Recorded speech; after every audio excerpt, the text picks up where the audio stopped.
Dyno decking. How to install pedestal supports. Dyno offers a range of 10 pedestal supports. For projects requiring adjustable height, utilize our adjustable size pedestals. These can be easily adjusted to the precise height required for your project. The adjustable pedestals range in size from 15 to 528 mm elevation height. Each pedestal is delivered in modular sections and needs to be constructed before installation. Pedestals are simply twisted to reach the required height. Larger pedestals come with locking rings to secure the pedestal in the desired height.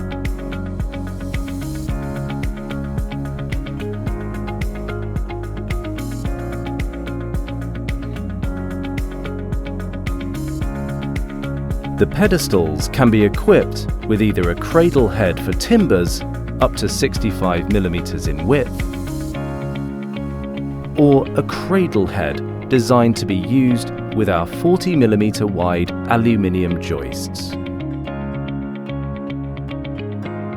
When using aluminium joists, space the pedestal supports apart at a 300 mm distance and 1,200 mm along the length. Pedestals should allow for a slope of 10 mm per meter towards a designated drainage area.